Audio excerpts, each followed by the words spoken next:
داوەتان تەرخان کرد بۆ سەمینارێک بۆ هەر بۆ مناسبەتە زۆر بەخێراتنی کاک ئاسۆەکەم لازادە کە ماستەری هەیە لە زانکۆی ساوتهامپتۆن لە بریتانیا لەسەر یاسای نێودەوڵەتی ئەگەر بە هەڵەنم خوێن بێتەوە دیارە دەراسەیەکی کردووە و بە سوپاسەوە لە بریتانیا و ئێمە ئاگادار کرد سەفەری هەیە بۆ کوردستان و ئێوێ ئەو دراسەیە کە پێشکەش کراوە بڵاو کراوەتەوە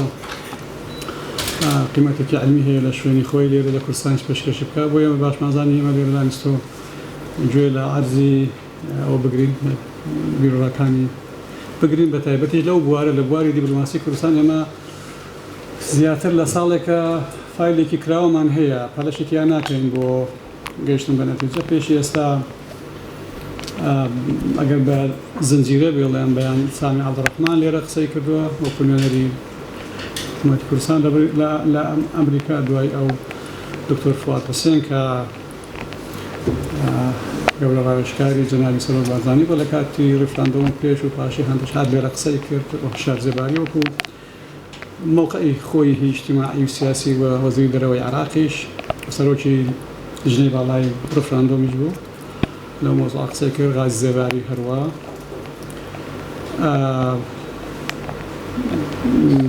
ئەندێ ڕۆژنامەنووسی دیکەش کە لەو بوارە زۆر چالاکن لە دەرەوە لێرە قسەیان کردەوە ئێمە لەسەر فایلە بەردەوامی هەدەفشمان ئەوەیە کە دوای زیاتر لە 25 ساڵ تشکێک بخەین سەر جۆری کاری دیپلۆماسی لە هەرێمی کوردستان چەندی پێشکەوتنی تایە چه خصوصیاتی خۆی هەیە کەمکوری چییە ڕوانگاکانی ڕاستن لەکوێ غەڵەتن وە سەرنجام ئەگەر کەڵکی تیا بێ لە شوێنی خۆی استفادەی لێ بکرێەوە ئەوانشکەوە چه دراسەکە دەخوێنەوە چ بەشدار دەبن لە ئەو سەمینارانە ڕوانگایەکی نوێیان هەبێ هان دەدرێن بۆی کە لەو بوارە ئەگەر جێ اختصاسیان بۆ کاری تێدا من جارێکی بەخێراتنی کاک ئاسۆ دەکەم زۆر سوپاست دەکەین کە ئێرە هەڵبژار بۆ تەڕەحکردنی میوەتانی خۆت کاک حوسێنی کوردنەژاد هاوکارم سەمینارەکە بەڕێوە دەبات جارێکی هەمووتان بەخێر بێت کاک حوسێن فەرمووی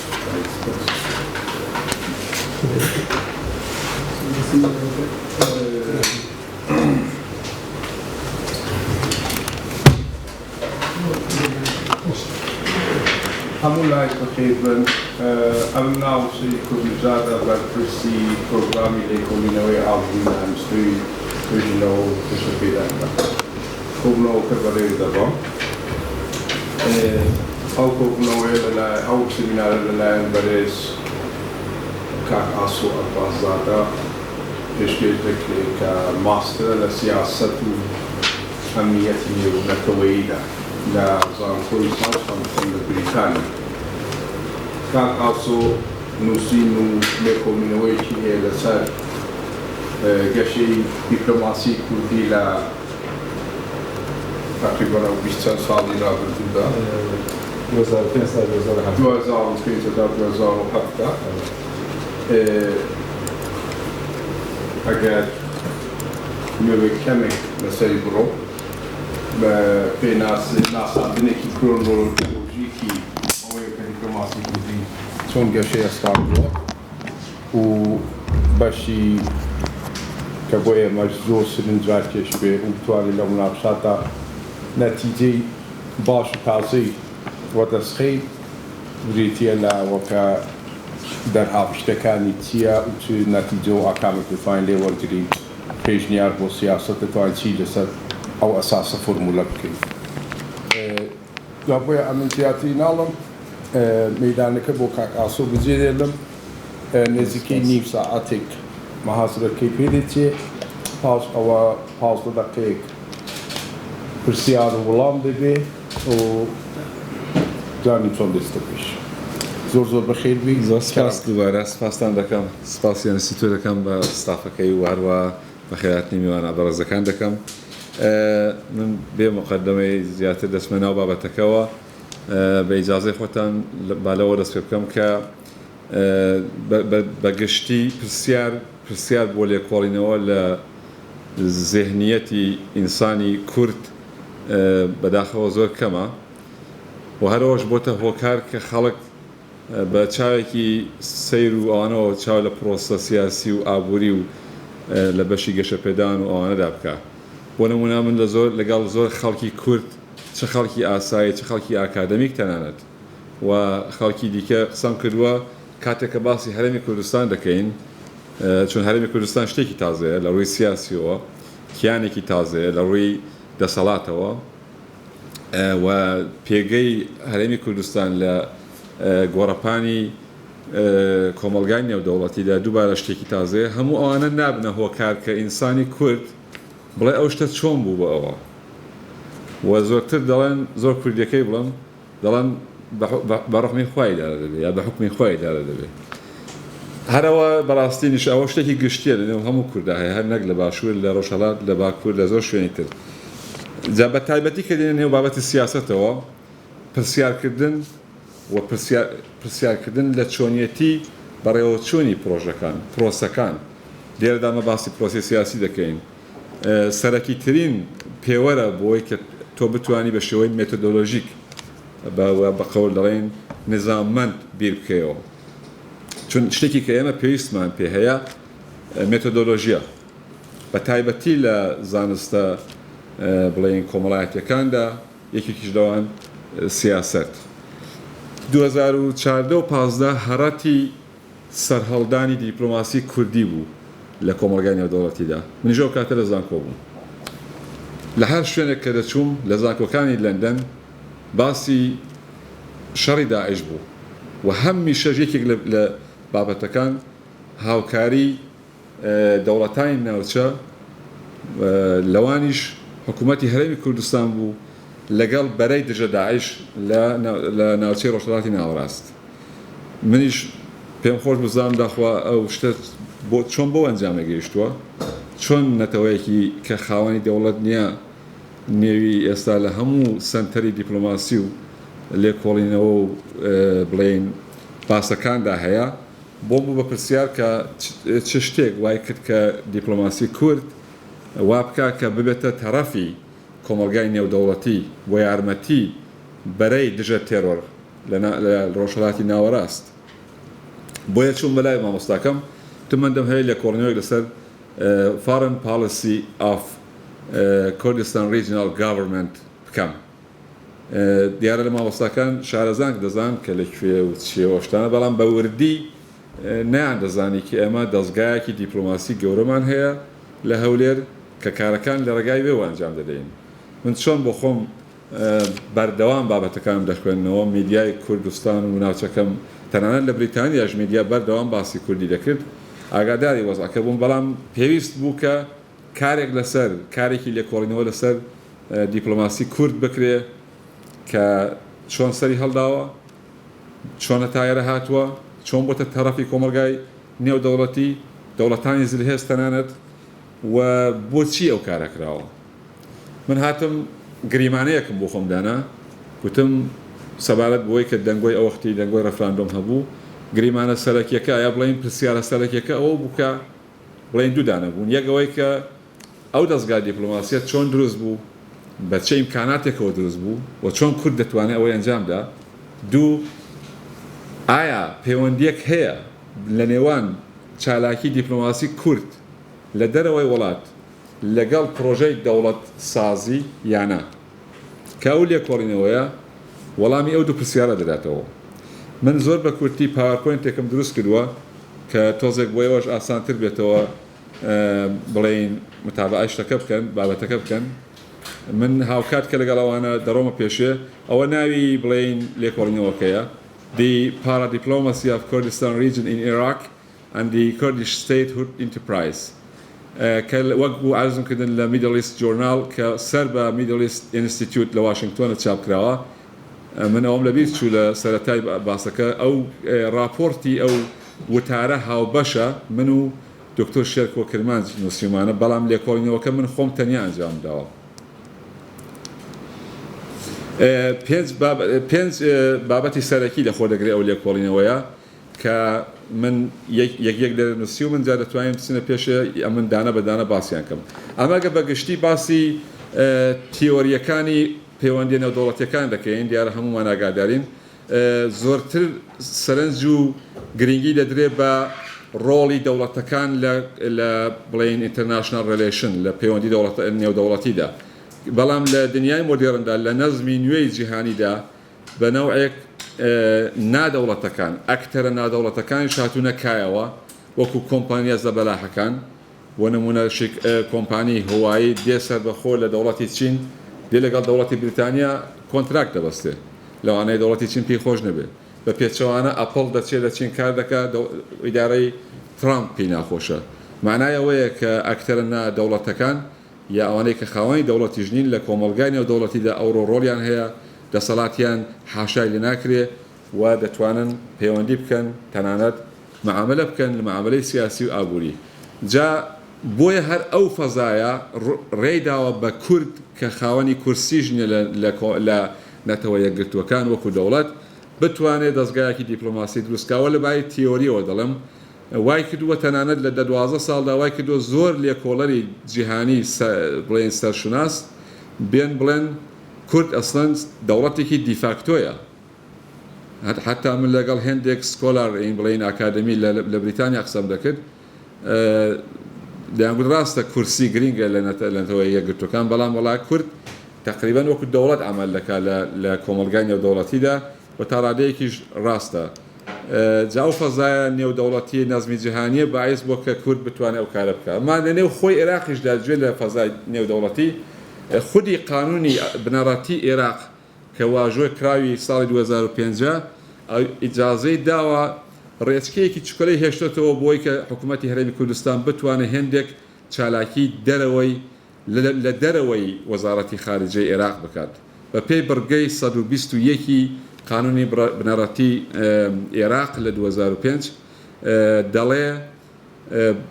حکوومەتی هەرێمی کوردستان دەتوانێت نوێنەری هەبێ ژووریشی هەبێت لە ناو باڵوێزخانەکانی عێراق لە دەرەوەی وڵات و بەڵام لە هەمان کاتدا دەڵێت دەسەڵاتی سیاسەتی دەرەوەی عێراق بە تەواوەتی لەژێر کۆنتترۆلی بەغدادا و فێدراڵەکان هەرێمەکان ناتوانن دەست لەو بەشەوەدن بەڵام شتێکی کە لە واقعدا ڕوویداوە تۆزێک لە دەرەوەی ئەو بازنەیە بەو پێیکە حکوومەتی هەرێمی کوردستان توانیوێتی تا ئێستا 14 کۆنسولگەری لە دەرەوەی وڵات بکاتەوە بەشێکی زۆر لەو کۆنسولگەریانە لە وڵاتانی زلهێزن کە ڕۆڵیان هەیە لە ناوچەکەدا و توانیوێتی لە ڕێگای ئەو کاناڵە دیپلۆماسیەوە پەیوەندێکی بەرفراوان دروستکە لەگەڵ دنیای دەرەوە و هەروەها ئێستا زۆرتری لێکۆڵەران لەسەر حکوومەتی هەرێمی کوردستان کە ناوەکانیشیان دەزانێەوە بانیان هێنم هەمویان تقریبان بەگشتی دەڵێن ئەوەی کە حکوومەتی هەرێم وەکو فەرمانگەی پەیوەندەکانی دەرەوە دەیکات لە دەرەوەی دەسەڵات و ئۆتۆریتیەکە کە پێی درراوە جامە کارمان بە باشی و خراپی شتە نییە کاردانەوەکانی و تاسیرەکانی و من گەرچی وەکو شخصی خۆم پێم باشەوەشتە بەڵام لە بڵێن لە دیدی سیاسەتی نێو عێراقەوە لەوانەیە هەندێک کێشەی دروستکردن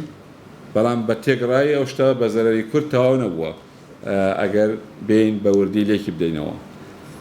جا ئەمە لێرە ڕستەیەکم نووسیوە بڵێن وەکو پێشدا ئیشارەم پێکرد سیاسەتی دەرەوەی حکوومەتی هەرێمی کوردستان ئێستا وەکو پەکەیجێکی زۆر منەظەم وایە ئێستا تۆ بچێت لە شەقام لە هەولێر لە سلێمانی لە دەهۆک لە خەڵک پرسە بڵێ کورد چ دەکات مەسەرەن لە سیاسەتی دەرەوە لەوانەیە ببورن زۆر قسەکی ناحەزیشت پێ بڵێ و دڵی لە هەرچی پڕا بڵێ کورد سیاسەتی لەکوێ بووە هەرو قسەی ئەوڵەکە چون زۆر گرنگە ئەو مۆزوعە لە باری زێهنی ئینسانی کورد بەڵام ئەمە دەبێت لێکۆڵینەوە زیاتر بکەین کە ئەو شێوە بیرکردنەوە بگۆڕین بڵێین بە خەڵک کەگە تۆ سیستەمت نەبێت کەسێکی وەک فرانسوا وڵان نایەتە هەولێر لەسەر فەرشی سوربیاڵا لەگەڵ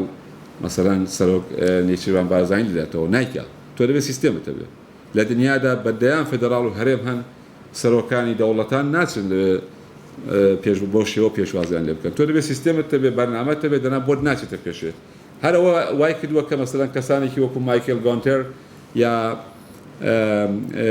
زۆر کەسی تر دەیوید ڕۆمانۆ خەڵکانێک کە لەسەر کوردستان کاریان کردووە عەمەلەن بڵێن کە ئەوە هەتا کەسانی سیاسیش من لە کۆبوونەوەکانی ئەحزابی بریتانیا بەشداری دەکەم لە ژووری میدڵ ئیستیان کە دادنیشین من زۆر جار دەچم یەکێک لە سەرەکی ترین بابەتەکانیان هەرێمی کوردستانە و ڕۆڵی هەرێمی کوردستان بڵین لە مۆزوعی تێرۆریزم لە هاوکاری لە بەشی نەوت و گاز و تەنانەت شتی تریش کە ئێستا جا ئەوە بۆتەوە هۆکاری ئەوەی کە من لێرە دەڵم کە لەو بڵین سەفحە تازەیەدا کە بۆ خەڵک بەو نەتیجەی گەیشتووە کەوا بڵێ زۆر بە کورتی کورد لە 2003 بۆ لاوە بە تایبەتی دوای ڕوخانی سەدام حوسێن پێویستی بە ژێرخانێکی ئابووری هەبوو ئێمە ئێستاشی لەگەڵ بەهێندێک کێشەمان هەن لە هەرێمی کوردستان ینی هیچ شتێک بە ماوەی 100 ساڵی ڕابردوو لە کوردستان نەکرابوو لە ڕووی ئابووریەوە کە بڵێین پشتی پێدەبەستین حکوومەتێکە گە دروستکرا بە پشت بەستن بەو شتەوە بتوانێت چەند ساڵ دەوام بێنێ نەبوو هیچ شتێک نەبوو کەواتە معنایەوەیە کە ئەرکێکی یەکجار گەورە لەبەر دەسەڵاتی کورددا هەبوو ئەو کاتی بەڵام ئەمە دەزانین کە لە کۆمەلگای نێودەوڵەتیدا تۆگە بتەوێ ئابووریەکی بەهێزت هەبێ یا ئەو سامانە سروشتەی کە تۆ هەتە بینەریە دەرەوە بە جددی پێویستی لەگەڵ پەیوەندی گرتن لەگەڵ دەرێ هەیە تۆ ناتوانین سەر بەخۆ کارە بکەی عێراقی ژۆ کارت بۆ ناکە و لە قۆناغی جیاوازیشدا ئەو شتە ڕوون بۆتەوە کە عێراق نەتەنیا هاوکاری کورد ناکات لەو بابەتەوە بەڵکو بە پێچەوانە دەهێش دەکەم بخاتە ژێر کۆنتترۆلی و بەنەوەیەک بەلای بەرژەوەندی خۆی دابەرێ بۆیە کورد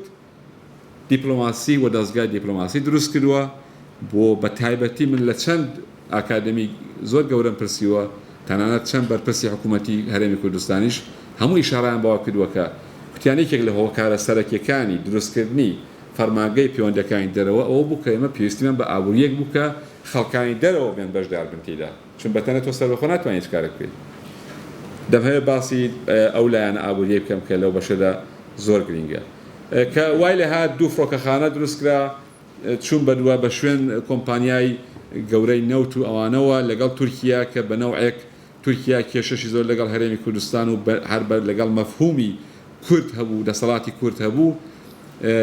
دەتوانین بڵێن لە ماوەی 10 ساڵدا تورکیا کە وەکو پۆتانسیێلێک وەکو دژایەتی کورد بکە نەبوو بە هاوڕێ بەڵام لانی کەم پێشی کوردی نەگرت لەبەر بەرژەوەندی خۆی هەر ئەوە پێویستی بەکار هەیە بە چالاکی هەیە خۆت لە خۆرا ناتوانین بڵێ نامەیەک نووسی بۆ من بە برادێکم لەگوت لە لەندەن دەگوت کاکەەوە جا دۆستایەتیان هەیە سەرۆکیەوە سەرەکیەوەی دانیشتن و کتیان ئەوە ڕێکی دەخەین و هاوەڕە نەوت بابێرەدا بڕۆفتم ناوانیە کاکە ئەو شتە ئەوانە لە دنیای مدێڕندا ئەوە پێویستی بە دەستگات تەشکیلات هەیە بە سیستەم هەیە بە نازم هەیە بە بەرنامە هەیە تۆ ناتوانانی عقدی نەوت بنووسی بۆ 50 ساڵ بێ بەرنامە لەگەڵ وڵاتێکی دەرەوە کەواتە لە بەشی بڵین فڕۆکەخانەکان بەشی نەوت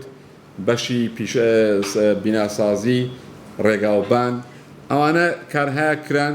و دەتوانم بڵێم لە ڕووی نەتایجی ئەو لێکۆڵینەوە یەکێک لە خێراترین بڵین نەتایجێک بۆ کە هەر سیستەمێکی گەشەپێدان بە خۆیەوە بینیوە تا ئێستا لە زۆر وڵات ئێستا باسی سنگاپور دەکەن دەڵێن بە 15-20 ساڵ چیان کردو چیان نەکردووە لە کۆریای باشوور لە شوێنی تر ئیشارە دەکەن وەکو نمونەی گەشەپێدانی خێرا وڵاتێک کەوێرانە هیچ شتێکی نییە تۆ بتوێ خەڵک بگوازیەوە ئاو کارەبایان بۆ دابینکەی نازانم بینایان بۆ دروستکەیتی دابژین دەتۆحی لە حکوومەت هەبوو هیچ شتێکت نەبوو بینات نەوتیدا بەڕەوەی بەری ستافت نەبوو پارەت نەبوو هەمووانە پێویستیان بۆ مۆزوعە هەیە کە تۆ لە سامانە سروشتەکانی خۆت بەکاربێنی پارە دەرهێنی بەو پارەیە ئەو مدیریەتە بکەیت جامە لێرە بەحسی ئەوە ناکەین کە هەڵی سەنگین ئەو مدیریەتە باشەکانی چ بوون خراپەکانی چون بابەتی مۆزوعەکەی منی ڕاستەکەی ئەوەش دەکرێت بەجێ باسی بکرێت سیاسەتی ئابووری حکوومەتی هەرێمی کوردستان بۆتە یەکێک لە جێگا هەرە گرینگە کە ئاکادمیای دەرەوەی وڵات ئیشارەی پێ دەکات زۆر بۆ خۆشم پێم سیر بوو بەڵام هۆکاری هەیە حکوومەتی هەرێمی کوردستان وەکو دیارە ئەوە بەشێکی زۆرتان ئاگاتان لێیە پڕقازانسترین سیاسەتی ئابووری لە ناوچەکەدا ئەو قسەی من یە قسەی چەندین کەسە کە بۆ لێکۆڵینەوە کە پرسیارم لێکردوون سیاسەتی ئابووری ڕەچاو کردووە بۆی کە بە هەر شێوەیەک بێ سەرمایەگوزاری دەرەوە بکێشێتە ئێرە تەنانەت هێندێکیان نەچونە بەغداش هەر ڕاستەوخواتون ئێرە دوو جار حکوومەتی عێراق شرکەتی تۆتاڵی فەڕەنسی هەڕەشەی کردووە کەگەر بێت و بەردەوام بی لە هاوکاری لەگەڵ حکوومەتی هەرێم ئێمە عقدەکانی خۆمان لە بەسرە قەتع دەکەین دای دەخەین وەجارێکشی ئەم کارە کردووە هەڵیان پەساردووە سەرەڕای ئەوەش ئەو کۆمپانیانە نەخشاونەوە هۆکارەکەشی چ بوو چونکی بە جگای 18% عقدی بەغدا هەرێمی کوردستان 23 تا 35% ئەو بەرهەمی نەوت و گازەی کە دەری دێنا دەیدا بە تۆتاڵ دەیدا بە ئێکسۆمۆبیل دەیدا بە کۆمپانیەکانی دیکە ئەمیش بمدەچم بەڵام بۆ ئەو کارەکرا هۆکاری سەرەکی ئەوە بوو کە حکوومەتی هەرێمی کوردستان دەیهەویست وەکو ئینگلیز دەڵێن political recognition بەڕەسمیەت ناسینی سیاسی لە دەریچە و لە دەواازەی چالاکی ئابووری وەربگرێت بە کوردی پارە دەدەم بەڕەسمیەتم راسم هیچ ڕێگای کرد نییە نە دەوڵەتە تێ پشتی پێ ببەستی نەنەتەوە یەکگرتوەکانە بچی مراجعی پێ بکەیت نە دەوڵەتانی ناوچە دۆستی تۆن بڵێ وڵا بە پشتوەستی لەگەڵوان دەچم دەڵم دنیا هاوەرن لەگەڵ من هاوکاری بکەن سامانی سروشتیتان هەبووە بەکارتان هێناوە ئەوە شتێکی زۆر منتەقیشە وە سەرکەوتوش بووە کە 50 زیاتر لە 50 کۆمپانی دەرەکی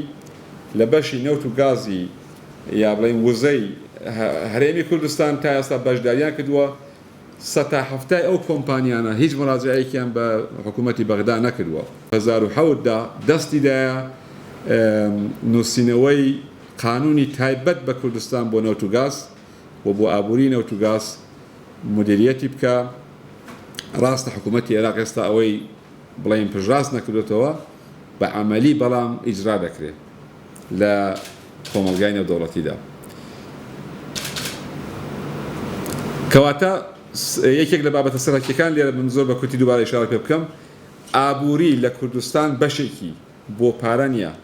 بۆ بەڕەسمیەت ناسینی سیاسیە و ئەوەش بە بڕوای من ئەو قسەم لە چەندین کەس وەرگرتووە هونەری دیپلۆماسیە دەتوانین بڵێن کەمتر وڵات ئەو کاری کردو لە دنیادا کە لە ئابووری بەکاربێنێ بۆ بەهێزکردنی جێگە و پێگەی دیپلۆماسی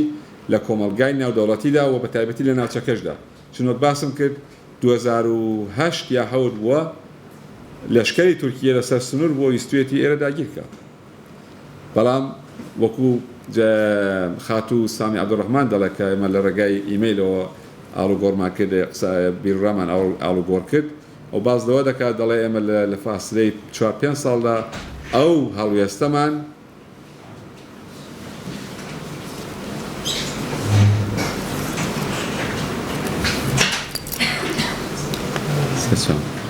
ئەو هەڵوێستەمان گۆڕی بۆ ئەوەی کە ئەوان بێن هاوکاری ئابووری ئێمە بکەن و ئەوە یەکێک جەهار ئەو چالاکی ئابووریانەش بوو بە هۆکاری ئەوەی کە بەرپرسانی حکوومەتی هەرێم ڕێگەیان ببێتەوە بچنە نێو بچن لەگەڵ سەرانی دەوڵەتان دانیشن لە کۆنفرانس و فۆرۆمەکانی سیاسی و ئابووری تەنانەت ئاسایش لە مونیخی سوئیسرا بێ کۆ ببنەوە و وەختێکە من لێ کۆڵینەوەکانی دەرەوەی وڵات چاوەڕێکەکەم زۆر ئیشارە بۆی دەکەن چونکی حزوری فیزیکی بەرپرسانی حکوومەتی هەرێمی کوردستان لەو کۆڕ و کۆبوونەوە نێودەوڵەتیانەدا زۆر بەرچاوە و هەروەها هاتنی ئەو کەسانش لە دەرەوەی وڵات تەنانەت زرهێزەکانیش بۆ هەولێر ئەویش هەر زۆر بەرچاوە تەنانەت حەساسیەتیشی دروست کردووە لە بەغدا کە خودی ئەو حەساسیەتی نیشانەی تێدایە بۆ ئێمە نیشانەی بەشێک دەتوان بڵێن سەرکەوتنی دیپلۆماسی کووردە کە تۆ ئامانجێکت تێ بەهەڵ دەتەوێت بە ئامانجەکان بگەیت لە بەشی دیپلۆماسی بەڵام ئەمە لەوە لە ئابووری دوورکەوینەوە بینە سەر بابەتێکی تر بنەی ئایدنتیتی پاڵیتیکس یا بڵێن سیاسەتی شناسی نەتەوەیی کە زۆر نەتەوە بەکاریان هێناوە شتێکی زۆر تەبیعیشە کوردیش بەکاری هێناوە کورد هاتووە لە ڕێگای فەرمانگەی پەیوەندیەکانی دەرەوە کۆنسولەکانی لە دەرەوەی وڵات و ئەوجار ئەو خارجیانەی کە لە هەولێر دەژین پەیوەندی دروستکە مەسەلەن هەر لە سمبۆلیزمی ناشنال بڵین سمبۆلیزم بەکارهێناوە بۆی کە بە خەڵک بڵێ کاکە من ڕاستە لە جغرافیای عێراقدا دەژیم بەڵام من عێراقی نیم من عەرەب نیم من کوردم زمانم هەیە کلتورم هەیە مێژووم هەیە فەرهەنگم هەیە ئەوە شۆتە مەسەلەن بۆ نمونە ئەو کاتێککە من ئەوانم ئەو لێکۆڵینەوەم دەکرد ئەو کاتی جەنابی ڕێزدار فەلاح مستەفا بەڕێوەبەری فەرمانگەی پەیوەندیەکانی دەرەوە بوو لە زۆر کۆڕ و کۆبوونەوەی ها فەرهەنگی و کلتوری وەکو نەورۆزدا بە جلوبەرگی کوردیوە دەهات بە بەرنامە ڕێزی دیارە من وای تێدەگەم وهروە خودی جنابی سەرۆک بارزانی مەسعود بارزانی کە لە کۆنفرانسی ڕۆژنامەوانی لەگەڵ خەڵکدادنی ڕادەوەستێ هەر ئەوەی کە خودی بە جلوبەرگی کوردیەوە بەنەوەیەک لە دیپلۆماسیدا بەنەوەیەک پێی دەڵێن بەکارهێنانی ناشناڵ سمبۆلیزم، یعنی تۆ بە تایبەتی کە تۆ دەوڵەتت نییە پێویستە لە زۆر شوێنی وا بەکاربێنی ئیستفادە بکەی بڵێ من جنابی دکتۆر شێرکۆ کرمانجیش لە لێکۆڵینەوەیەکی جیاواز ئەوەی بە تایبەتی بەکار ینی لێکۆڵینەوە لەسەر کردووە کە بابەتێکی زۆر گرینگە دەتوانن بۆ خۆتان بیبینەوە لەسەر ئینتەرنێت هەیە. بەرزکردنەوەی ئاڵای کوردستان لە کۆنفرانسە ڕۆژنامەوانیەکان بۆ نمونە چ لە دەرەوەی وڵات چ لە هەولێر فەرشی سوور ڕاخستن بە شێوەی پێشوازیکردن لە سەرۆکانی دەوڵات، تەنانەت وەختێک کە سەرۆکی حکوومەتی کوردستان و سەرۆکوەزیرانی دەچن بۆ ئەولا لە هەندێک شوێن بە تایبەتی لە فەڕەنسا هەر ئەو پێشوازیە بە تقریبان بە شێوەی سەرۆکێکی دەوڵەت کراوە و هەموو ئەوانە ئەگەر کۆکەینەوە دەخرێتە ناو ئایدنتیتی پاڵیتیکس. کورد حتمما لێرە کارێکی کردووە کە لە کۆشکی ئەلیزا بڵین بە پێشوازێکی ئاوای دەکرێت بە هاو شێوەی سەرۆکی وڵاتێکی خاوەن دەوڵەت دەمهەیەوەتان پێ بڵم هەمووشی بە قەولی مامۆستایەکی زانکۆی LSE لەندەن دەیگوت هەمووشی هەر پارەوابووری نییە، بەڕاستی کوردیان وەکو کیانێک وەکو نەتەوەیە قبول کردووە لە نێو کۆمەلگای نێودەوڵەتیدا. ئێستا تۆ بڕۆ تەواوی بابەتەکان چاودەکە دەڵێن the greatest stateless nation، یعنی هەموو عالم دەڵێت تۆ نەتەوەی ئەوەش بەشێک کە دەگەڵێتەوە چالاکی کورد کە خۆی ناساندوە بە دەرەوە دەنا تۆ کە خۆ نەناسێنی بەدڵنیایی ناتوان لە دەرە پێت ناڵێن نەتەوە هەر دەڵێن عێراقی ئێرانی یا هەرچی. ئەوە باسی سەردانەکانی سەرۆک مەسعود بارزانی و کاک نێچیروان بارزانی و بابەقی بەرپرسەکان دەکات بۆ چەندین شوێن ڕیاض، کۆشکی سپی، فەڕەنسا، بریتانیا، ئیتالیا کە هەروەها ئەو سەرۆکی وڵاتانە هاتوونەوە ئێرە بە تایبەتی سەرۆکی کانادا و سەرۆکی فەڕەنسا کە خۆی دەکەوێتە نێو خانەی دیپلۆماسی و چالاکی دیپلۆماسی کە هەر بۆ مەبەستەش بەکار هاتووە کە وەک ئەرزم کردن. من خێرا دووسێ دەقەش باسی هاوکاری حکوومەتی هەرێمی کوردستان بکەم لە بەشی ئاسایش و سەربازیدا لەگەڵ بەرەی دژە داعش کە وەک ئەرزم کردن لە سەرەتای قسەکاندا یەکێک لە هەرە سەرەکی ترین پێوەرەکان بوو کە پێ و لاقی دیپلۆماسی کوردی کێشە زیاتر کێشە نێو کۆمەلگای نێودەوڵەتی حتا وای لێ هات کە مەسەلەن بڵین وەزەرای دیفاعی وڵاتانی زرهێزی دنیا بە شێوەی بەردەوام هاتوچۆی هەولێر بکەن و ئەوە هەم بڵین لە تاران خوێندنەوەی خۆی بۆ دەکرێت لە ئەنکارا خوێندنەوەی خۆی بۆ دەکرێت لە دەمێشق خوێندنەوەی خۆی بۆ دەکرێت لە پایتەختەکانی دیکەش هەروە. ڕاستە ئەو بەرەیە لە هەندێک قۆناغی زۆر حەساسدا پشتگیری کوردی نەکردووە، بەڵام ئەوە مانای شکستی دیپلۆماسی کورد نییە، چون ئەگەر ئەو دیپلۆماسیە نەبایە بە 8 ساعات تۆ نەدەتوانی پشتگیری هەوایی هێزی پێنتاگۆن بێنی بۆ سەر هەولێر بەرگری بکا لێرە. ئەوە بەرنامەی دەوێت دەستگای دیپلۆماسی دەوێت زۆر وڵاتیکیان حەزیان لەو پشتگیریانەیە بۆیان جێبەجێ نابێت. مەبەستم ئەوەیە کە ئێمە تەقریبەن وەکو کەسێکی خاوەن دەوڵەت توانیمان ئەو پشتگیریانە بۆ خۆشمان فداکاریمان کردووە. ڕاستە ئەوەی کە باسی دەکەن وەختێک سەرۆک ئۆباما هات بە زۆر بەتوندی لە کۆنفرانسێکدا هێرشی کردە سەر ئەرتەشی عێراق و پتێوانە ناتوانایی ڕاگررتنی شارێکیان نییە چوودا بە وڵاتێک، بەڵام هەر لە هەما کاتدا لە هەر لەو کۆنفرانسەدا باسی فداکاری و لە خۆبردی پێشمەرگەی کردووە. ئەوە پشتزەمینی هەیە، ئەو قسە لە خۆڕان ناگوترێ،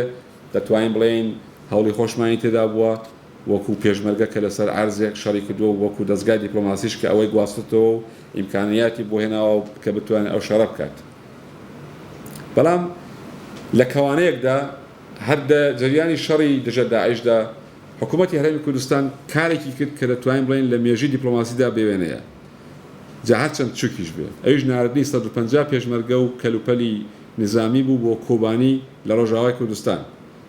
بڕواکە ئەو ڕۆژێک کە من وەکو پرەزنتێشنێک لە زانکۆی ساوتهامپتۆنەوە باس کرد هەموو پێیان سیر بوو، چون تەنیا دەوڵەت دەتوانێت کاری بکات. ئەکتەری ئەوانەی کە ئەکتەرهای بڵێن وەکو میلیشیا کاری وایان کردووە حەشی شعبی دێ بۆ لادا، بەڵام ئەوە بەبێ لە دەرەوەی بازنەی سیستەمی کۆمەلگای نێودەوڵەتیە. ئەوەی کە هەرێمی کوردستان کردی بە هەماهەنگی نێودەوڵەتی بوو تەنانەت وڵاتی تورکیە ڕازی بوو حتا بەشێکیەوە هێزانە بەوێدا ڕۆیشتن و من بە تایبەتی وتارێکم لە بە زمانی ئینگلیسی سەرەوە نووسیک لە وێبسایتی ڕوودا بڵاوم کردەوە ئەو کاتی کە چون بەڕاستی جێگای سەرنج بوو لە کوردستان زۆر کەم ئەهەمیەتی پێدرا بەو مۆزوعە جێگای لێکۆڵینەوەی زیاترە ئەوەش دەکرێتە ئەو خانەیە کە ئارزم کردن هاوکاری ئاسایش و سەربازی کە لە ڕێگای بڵێن دەستگای دیپلۆماسی کوردەوە کراوە ئەمە من کە کتم پرسیارەکەم هەبووە ئایا سیاسەتی دەرەوەی حکوومەتی هەرێمی کوردستان پەیوەندی هەبووە لەگەڵ پرۆژەی دەوڵەتسازی لە وەڵامی تەواوی ئەو پرسیارانەی کە لە ئاکادیمیا کردومە لە خەڵکی ترم کردووە لە بەرپرسانی حکوومەتی هەرێم کرد ئەو کاتی بۆ لێکۆڵینەوەکە دەرمان خستکە بەڵێ پەیوەندی هەیە لە نێوان ئەو دوشتەدا و بەشێک لە چالاکی دەتوانین بڵێن بەشێکی گرنگیش لە چالاکی دیپلۆماسی کورد لەو 12 ساڵێک کە ئازمکردن هەمووی لەو بەشەیدا بۆ کەویستویەتی پرۆژەی دەوڵەتسازی تەقویەت کا بەرەو پێشی ببات زێهنەکان ئامادەکات لەگەڵ سەرۆکەکانی دەوڵەت ئەو شتە بوەڕژێنن باسی بکرێ جا ڕاستەوە خۆ ناڕاستەوە خۆ هەر ئەو چالاکیانەی کە کراون خۆی نیشاندەری ئەو مۆزوعەیە کە فەرمانگەی پەیوەندیەکانی دەرەوەی حکوومەتی هەرێمی کوردستان یەکێک لە ئامانجەکانی ئەوە بووە کە زەمینە خۆشکا لە دنیای دەرەوە کە ئەو فکرە قبول بکرێ کە کورد ویست و خواستی چییە و خۆشبەختانە جەریانی ڕەفراندۆمی یەکێک لە باشترین قازانجەکانی ئەوە بووکە قسەی ئەو فەرمانگەی کە بە دەوڵەتانی دەگوت سەلماند چونەوان پێشدا نەیان دەتوانین پشت بە شتێک ببەستن ڕاستە 2005 لەو پرسیارە لە خەڵک کرابوو بەڵام ڕێفراندۆمی ئەو کاتی تۆزێک لاوااستر بوو لە ڕووی نەتیجەوە لە ڕووی دەنگدانەوەی دەرەکی ئی 2017 ئێستا حکوومەت دەتوانێت پشتی پێ ببەستێ سپێنێک دەرفەتێک ڕوویدایەوە زۆر حاسان دەتوانێت بڵێ من لە ساڵی 2017 ڕەفراندۆمێکم کردووە 192 خەڵکی من دەڵێ سەر بە خۆیم دەوێت منیش بڵێن ئەوەی ئەنجام دەدەم من مەسئول و بەرپرسی ئەنجامی خاص تویستی خەڵکم بۆیە گرنگە بەڵام چالشەکان چن لە بەردەم ئەو پرۆژەیەدا ئێمە لە چەپتەری ئاخری ئەو پێش نەتیجەگیری زۆر بە خێرایی من بەسەریاندا دەچم بۆی کە هەندێک پێشنیارم نووسی و چەندمان کات ماوە کاکەسێن هاتت ماوە قسەکان شت خۆشم بەردەوام زۆر باشە چون دەبێت وشیاری ئەوەش بم ئەمە دوو بەشمان کردومانە دوو بەش لە ئەو چالشەکان بربەستەکان ئەوانەی ناوخۆین کە ئەمە ئیدیەوە تقریبان هاتوتە نێو ئەدەبیاتی کوردەوە بەداخەوە یعنی ئەمە میلەتێکی یەکگرتوونین ئەمە لە دەورەی قانع و وەفای ئەوانەوە شتە خەڵک هەستی پێکردەوە و کاتی چووگا بە ئێستا لە شاعرەکانماندا هەیە لە ڕۆمانەکانماندا هەیە بەداخەوە کە ئەمە میلەتێکی یەکگرتوونین و ئێستاشی لەگەڵ بێ وەکو باشووری کوردستان دەڵم کە خاوەنی کیانێکین کە لە دنیای دەرەوە ناسێنراوە بە باشی ئێمە زۆر جار لە ناو خۆوە بۆ پشتمان دەکەوێت جا ئەوە بۆتە دەتوانم بڵم لە ناو خۆدا گەورەترین بربەستە لە پێشگرتنی کورد بەگەیشتن بە ئامانجی سەرەکی کە کوتم ساحەبی دەوڵەت بوونە ئەو حەوادثی 2017 ئەوەی چاک سەلماند بۆ جارێکی تر چون تۆگە ناو ماڵت ڕێک و پێک بێ پێم وان یەشتیوە لە دەرەوە بتوانرا بە زەفەریان بە کوردی بە چون جێگە و پێگەی کورد دەتوان بڵن لە 2017دا لە باشترین شوێنی خۆی بوو لە لوتکەدا بوو لە دنیای دەرەوەدا دەڵم من ئارزم کردن لە هەر دەستگایەکی دیپلۆماسی دەرەوەی وڵات لە زانکۆکان لە گۆڤارە مهمەکان ینی ئەو کاتی من پێم سیر بوو گاردین و واشنگتۆن پۆست هەفتانە لەسەر کوردستان شیان دەنووسی هەفتانە دەوڵەت هەیە مانگێک لۆبی دەکات بتوانێت لە واشنگتۆن پۆست شت بنووسێت دەوڵەتی بڕۆنەیی من ئاگام لێیە یەک مانگ هەوڵی دیپلۆماسی داوە شتێک لە واشنگتۆن پۆست چاپ بکات ئێمە دەوڵەتیش نین ئەو کاتی کە دەڵم بەتابێت ئێستاشە بەردەوامە ئەو ڕۆژنامە گەورەکان دەچوومە قاوەخانەی لە لەندەن خەڵکە بوو هەر بێپرسی خەڵکی شوێ تا دەمگوت کوردستان سێ ڕۆژ لەوە پێش وتارێکی خوێن بۆ لەسەر کوردستان بۆی باز دەکات کەسێکی زۆر ئاسایی کەسێکی سیاسەتمەداریش نییە جاوا دەگەڕێتەوە هۆکارەکانی بەڵام من دەمەوێت پشت بباستم بە قسەی کۆمەڵناس ماکس وێبەر لێرەدا چون ماکس وێبەر زۆری وتار لەسەر پرۆژەی دەوڵەتسازی هەن ڕاستە کۆمەڵناسە بەڵام زۆری لەو بابەتەوە کار کردووە لە شوێنێکدا دەڵێ کە زۆریش گرنگی پێدەدا دەڵێ هیچ نەتەوەیەک ناتوانێت تەنانەت ئەگەر دەوڵەتی شیە بێت ناتوانێت سەرکەوێت بە یەک مەرج نەبێ ئەویش ئەوەیە کە یەک هێزی یەک گرتووی چەکداری هەبێ کە قانون بسەپێنێ هەر وڵاتێک دووبەرەکی لە هێزی چەکداردا هەبووە غێری ممکنە شکستی خواردووە حتا کە دەوڵەتی شتە بوو بێ کۆریا بۆ بوو دوولەت کۆریا یەک نەتەوەیە بۆتە دوولەت نفوزی خارجی بۆ ئەسڵەن وای کرد کۆریا بێتە دوولەت چونکی ئەوان هێزی دووبەرەکی بوو ڤێتنام گەیشتە خەتەری ئەوەی کە ئەویش لەت بێ بەڵام لەت نەبوو شوێنی تریش هەبوون کە ئەو تەجروبە تاڵیان هەبووە کورد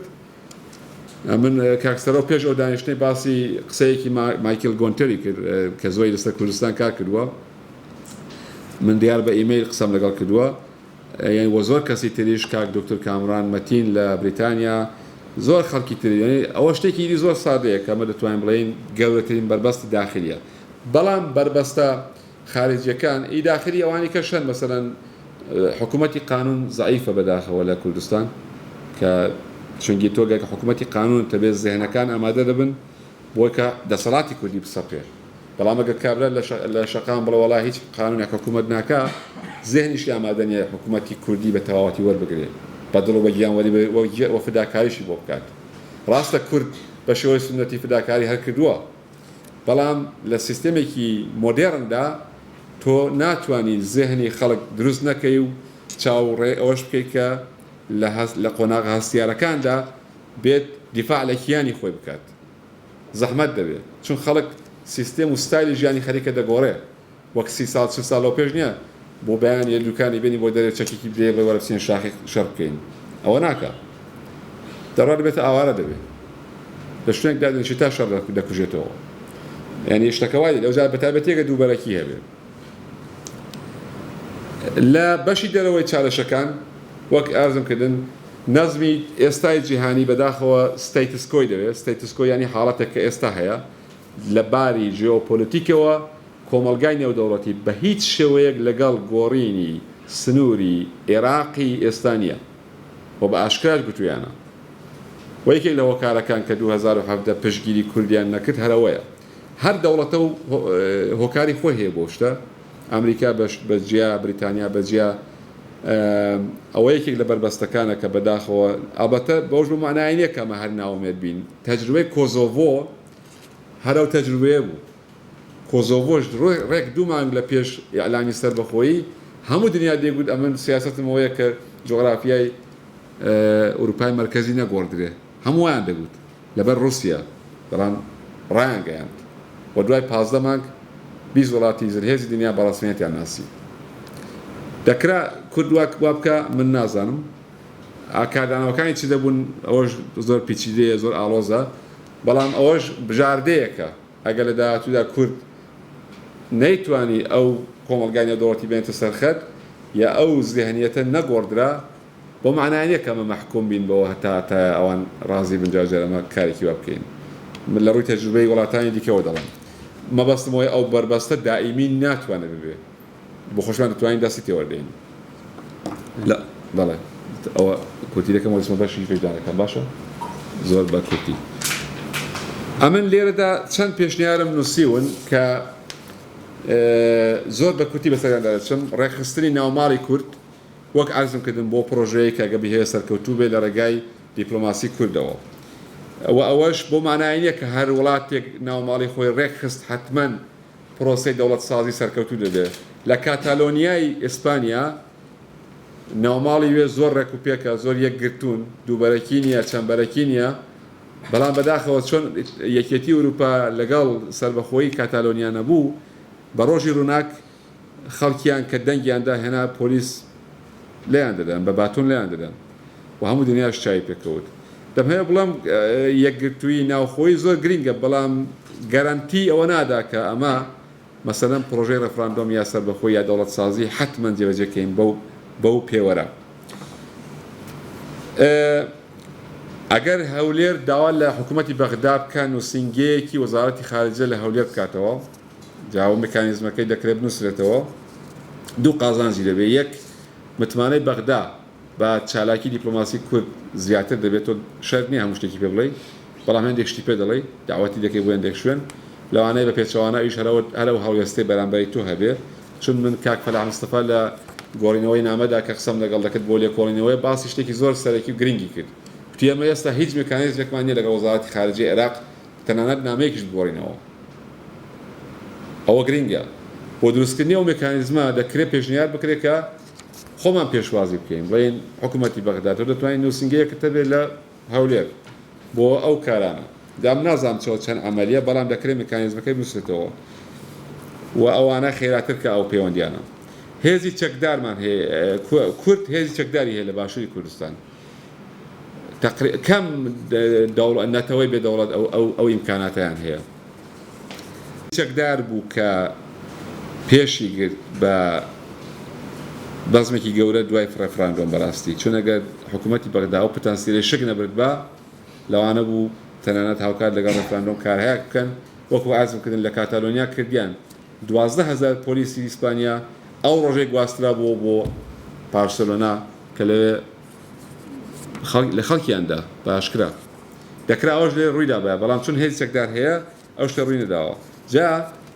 لێردا چۆ دەبێ بڵێن کە هێزی چەکدار دەبێت تەقویت بکرێت بە دوو شێوە یەک پێشمەرگە یەک بخرێتەوە دوو چەک و تەقەمەنی سوک و نیوە قورس و قورس لە ڕێگای نائاسایی و نەهێنی دەبێت دابین بکرێت ئەوە دەکرێت دەستگای دیپلۆماسی کورد دەتوانێت و کارە بکە زۆر وڵات و تەنانەت میلیشیای دنیاش و کاریان کردووە لە وڵاتانی ئوروپای ڕۆژهەڵات دوایی وتاری مافی مرۆڤ چۆن بەکار بێندرێ بۆ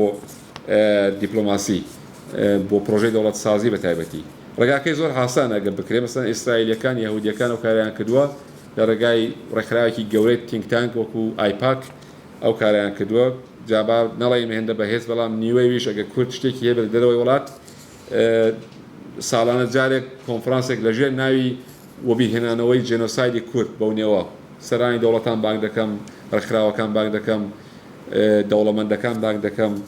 وابێ کە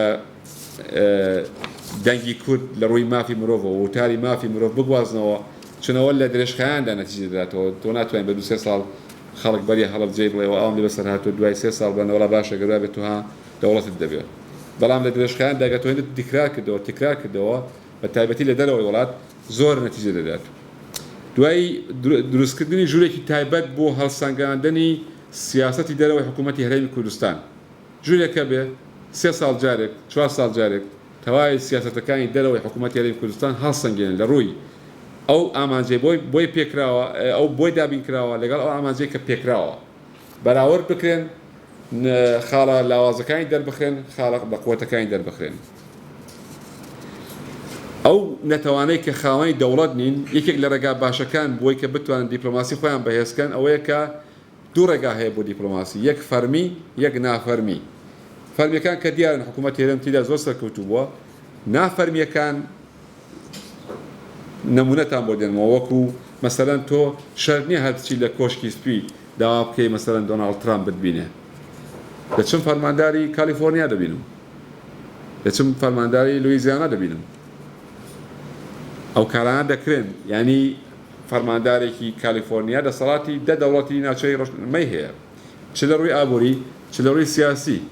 و تەنانەت لە ئاڵمانیش ئەو کارە دەکەیت لەگەڵ لە سویسرا ئەو کارە دەکەیت لە بریتانیا ئەو کارە دەکەیت تۆ لەگەڵ سکۆتلەند دەتوانین پەیوەندی بگریت کار بە لەندەنیش نەبێت سکۆتلەندەکان زەمینەیان هەیە لە ڕێگای کوتم ئەوە ڕێگای نافەرمین تۆ وەکو ڕنگ لە لەندەن وەرنەگیرێ بەڵام لە ڕێگای نافەرمی تۆ دەتوانین دەوری ئەو ڕێگا فەرمیانە بدەیەوە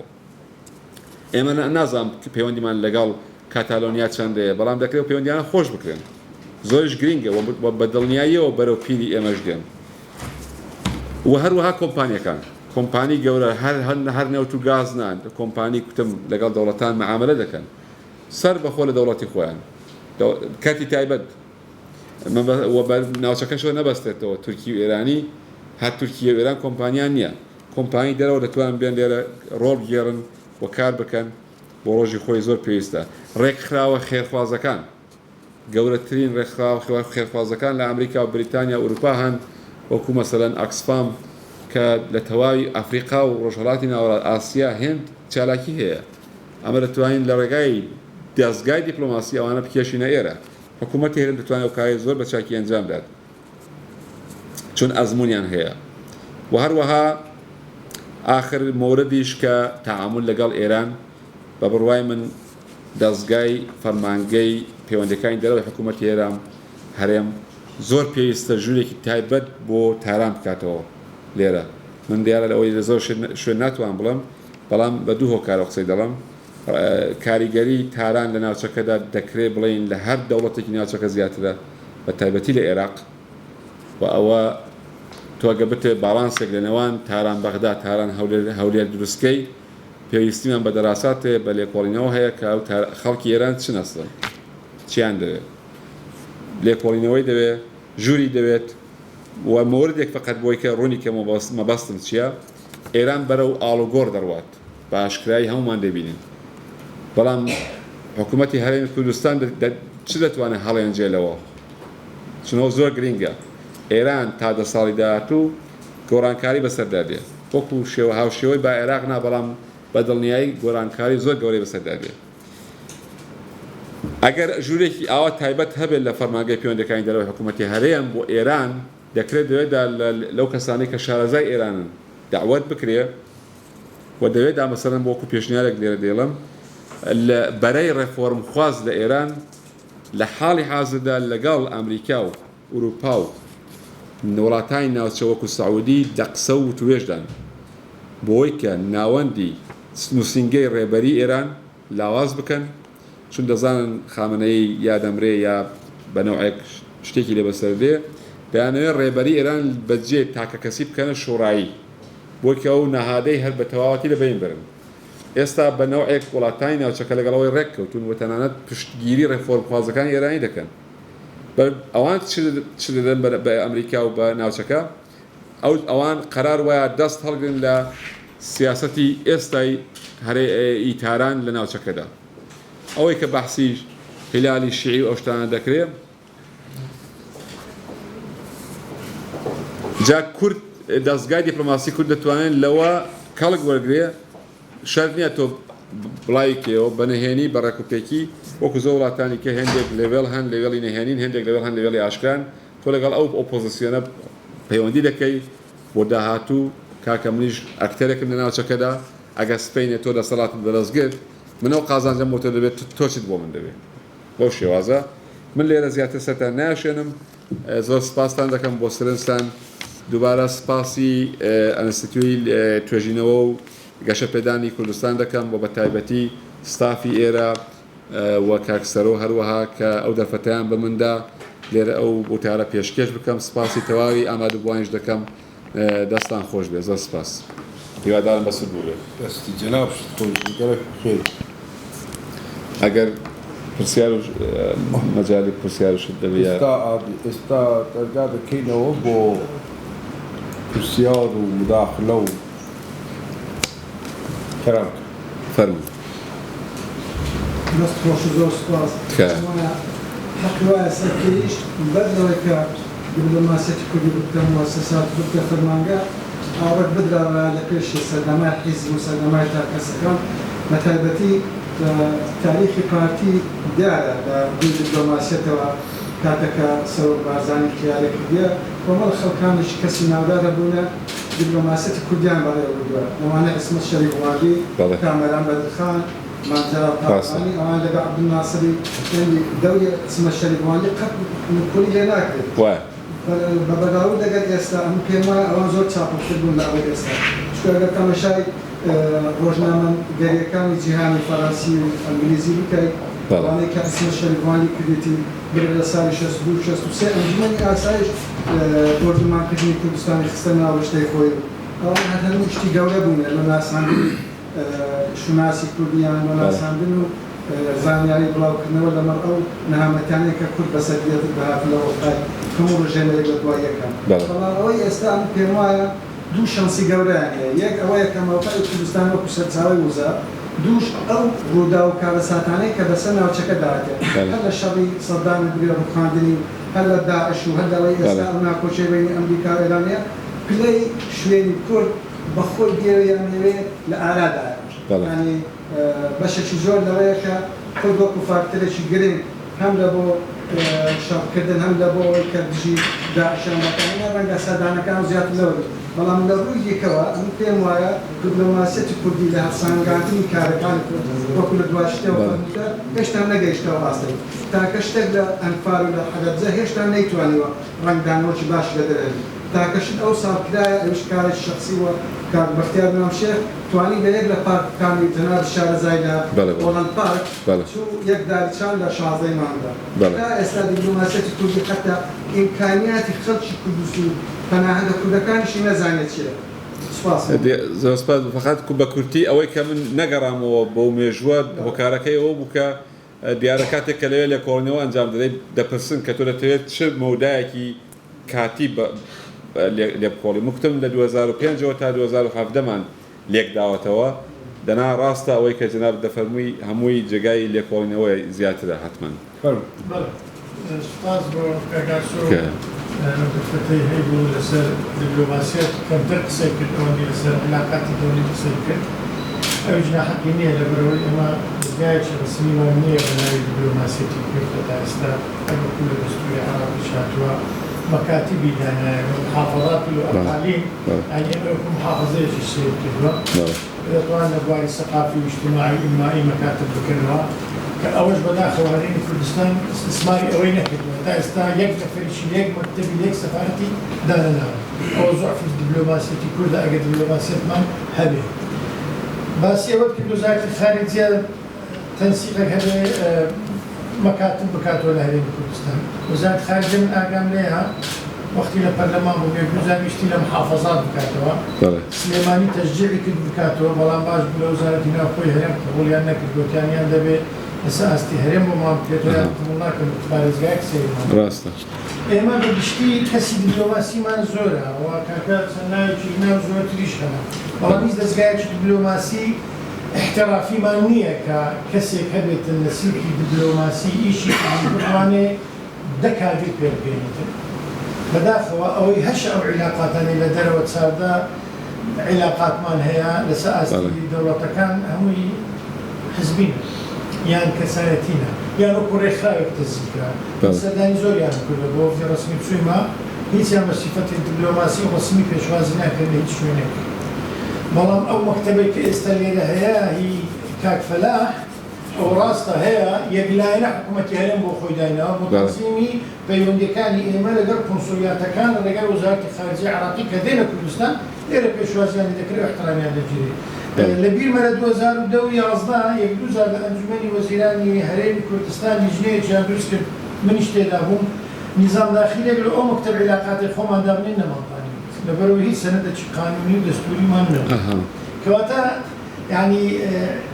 دیپلۆماسیەت علمە هەموو ئەمەزان طبیعی وعلمیش قەواعیدی خۆی هەیە ڕاستە ئێمە لەو ئاستەنینە چکە خۆمان بە ئیرادەی خۆمان داوای فیدرالیمان کردیە لەناو ئیتیحاداتی فیدرالی هەر 52 دەوڵەتی دنیاش شتێک نییە بە ناوی عیلاقاتی خارجی لۆ هەرێمەکان ڕاستە بەڵام ئێمە لەبەر ئەوەی نەتەوەیەکی مافخوراوین و خۆمان بە براگەورەی سێبەشەکەی تری کوردستانیش دەزانین لە ئاستی دەوڵەت ئێمە تەعامل دەکەین لەگە ئەحزابی دەرەوە لەگە دەوڵەتەکان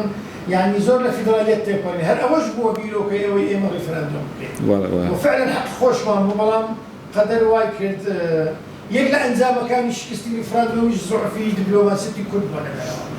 یەک کەس بە جواب نەهاتە سەرمان تەنانەت یەک کادری ئێمە لە عیلاقاتی دەوڵەتەکانیش نەیتوانی 50 کەس لە شوێنێک کۆ بکاتەوە بستە سەر وەزارەتێکی خارجیە قۆنسولیەتێک شتێک بەیاننامەیەکیان پێ دەکات کەواتە ئێمە یعنی بەداخەوە وا دەڵێم ئێمە هێشتا زۆر لە سەرەتاکانی دروستبوونی قەواعیدی مجاملەی دەوڵەتی قەواعیدی دیپلۆماسی ڕأیی منەش بەڵێ تێگەیشتم فەرموو يعني هندو ملاحظات بارز دارا أس يعني باش بكون شنو معنويين أكو هم تشتى هوا قلتي يعني أم حميد رازي بس خشيت كانت أواكر وكو جنجر أس جنراسيونا بريدنا وكو جنجر شزار ودوزار وبنج حتى دوزار تزوجت إيش أكيد صانعينينا بس اسبيج ما بدا سبيكا كباشا بله بجا اس اشتي ديفيزيون وسي حزبي بوي بله بوي راسته اشتي تغييره طبعا وزارة خارجية عراقي بدلوا بله رئيس الجمهورية جي كردو جلال طالباني رحمه الرحيم وأحزاب كردي جي حقها بو سفيرة بلي دبلوماسيا بله وكان شي هذا شو نبغى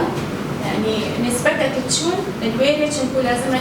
دبلوماسية نيك كلبانة أو يتوقع بأسيا أو نمان راسته أساسك هبو يعني تسبيك لنا كباش هبو يبختي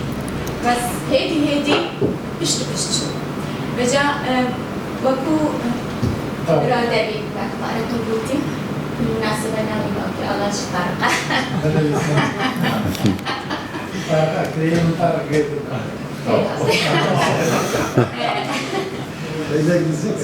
بجا أسبيجا يعني راستي فرصتك بوي وقتي الدبلوماسية جي فن علم حقيقة يعني ما دبلوماسية تاكيري هر وقت بجمع تبري ممكن أصدق 50 سال أجيب ريتكي بس الدبلوماسية تاكي براستي أو من ملانا حزبي زور تأثيرك السلبي حبو راسته واعي من الشارع كده بو موضوع أو نقطة لك مهمة راستي يعني هدي في بروفيشناليتي تشون راستي ممكن كما كل وقتاتي الاختيار كرين مع احترامي بوهنيا بس كده تشتك نبي تنينة بينما عراق دولته راستي قوانين خويتين أو خويتين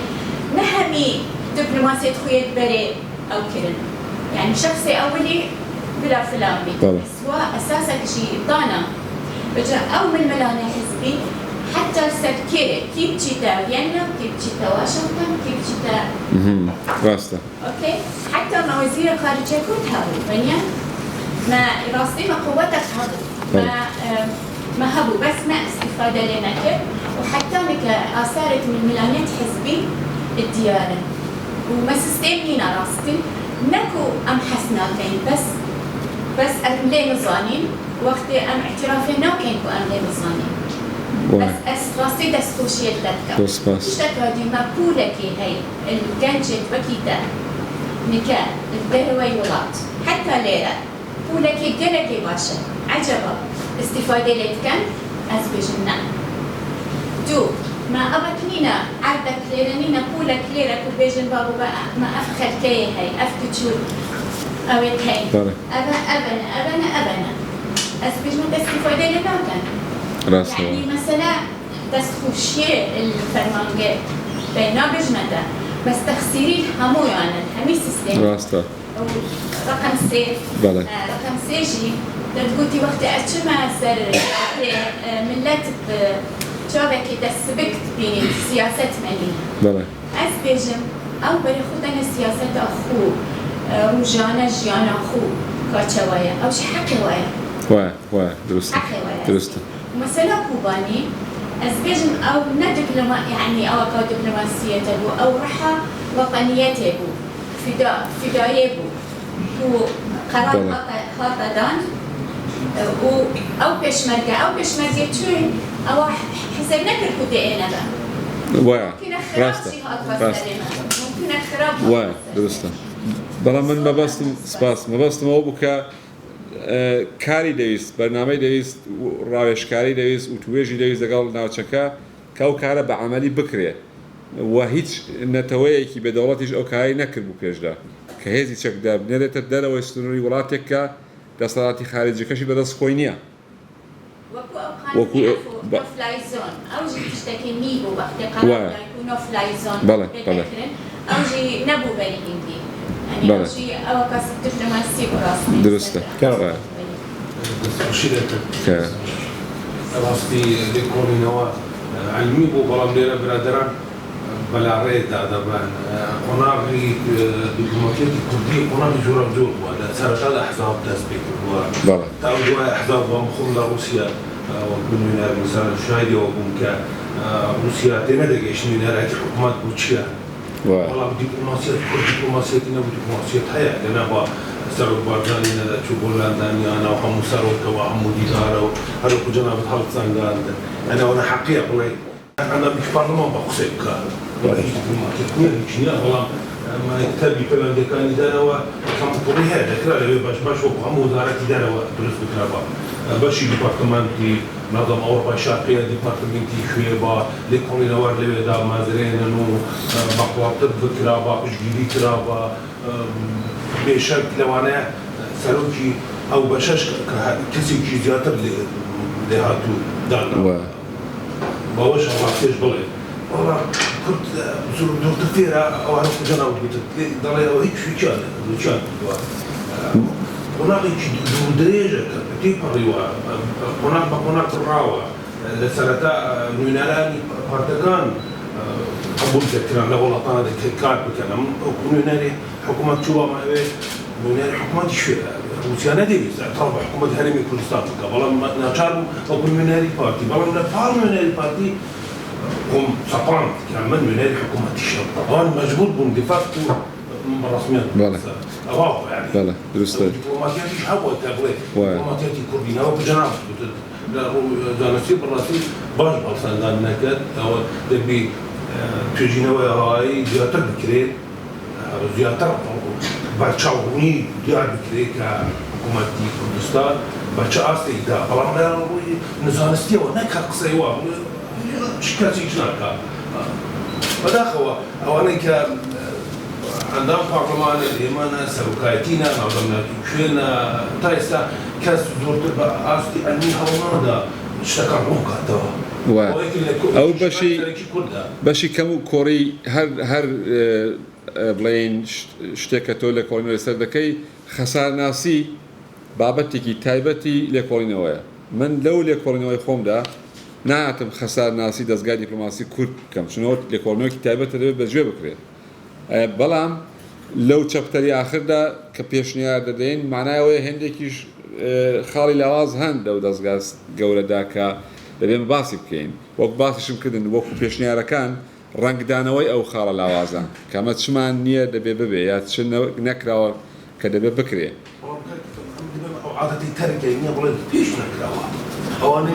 ناجا نامن هەر کەس بیرڕازە جیاوازە بەڵام دەزانین فەرموو چه گویی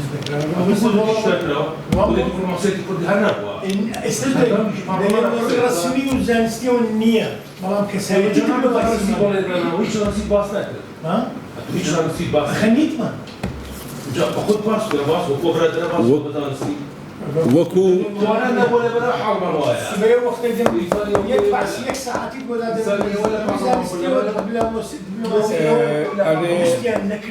ترسيا كيفي كترسياري هي كيف قربا أظن شو كما إنه والله أول سيارة بدينا ولو شيء آخر ندويك بدولة لو جين قصة السياسية كي ما يتدرجين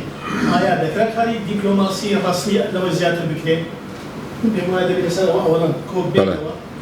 شو كذا بنا بري ما بزانا ولا كان كدولتان هي بشرية كشوكان دبلوماسية كان مقبولة ولا هي للدنيا يعني برابر كاري دبلوماسي لكري إما ولاتي دجمان دبلوماسي دج برابر إما بري ودشي هاي لو يك إما كمان زيادة ذكرى بكري سنوات أجل أو ما ممكن أو خم بمواد جايتي ما نسأل ولا نعمل أخذ شر ما كده يعني تاكيد شو أويك والله جناب بلين أجب من روني كينوك أو دبلوماسية كراوا بشوي زانستي ويان يانا وك عزم كدي لكورنيويكي خسار ناسي تايبتي دبت رانك لكورنيوي من نتواني أو بالسيارة بخاطرو بلام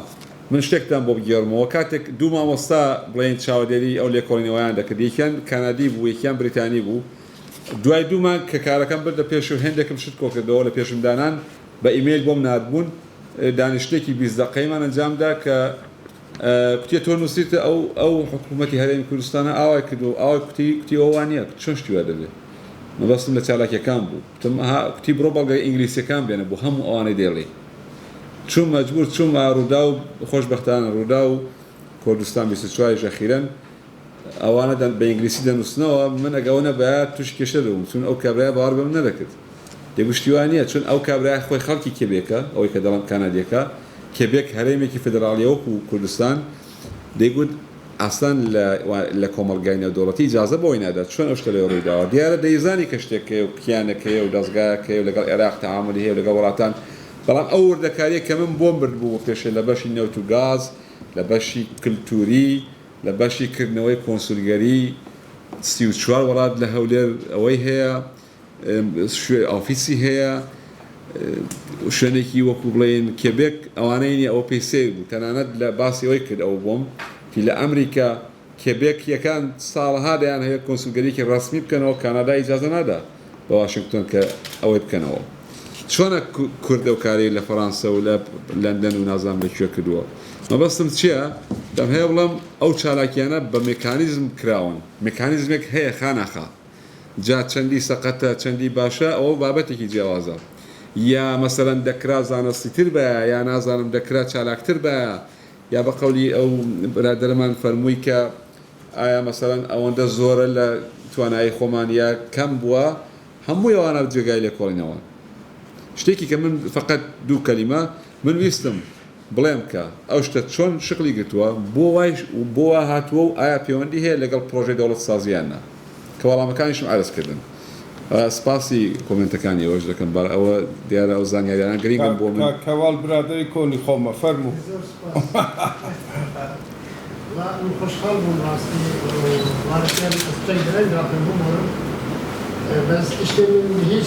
شتێ جوان بوو و ڕاستیژی بێگومان هەرەوەتی دێ پاسۆژی باس کرد هەندێک کاری باشی دیپلۆماسیاتێک کرد لازمە قەناعەتا منم بیلاخەبینێ بۆ دیپلۆماسیا کوردی دیپلۆماسیا دەوڵەتێکە دەنگی خۆ بەرز بکات بەڵێ دیپلۆماسیا کوردی هەرێمێدا قورستر از دیپلۆماسیا دەوڵەتێکە سەر بخوات که دەوڵەتێکە سەر بخوات خراپەکە ناودەوڵەتیە هەیە مایسەسێ ناوناسکرینە بەس هەرێمە کوردستانی ئەمە که هەنێک زانین چەند ئاستان و دژمنایەتی و هەمیەت هەرێمی و هەمیەن دەربە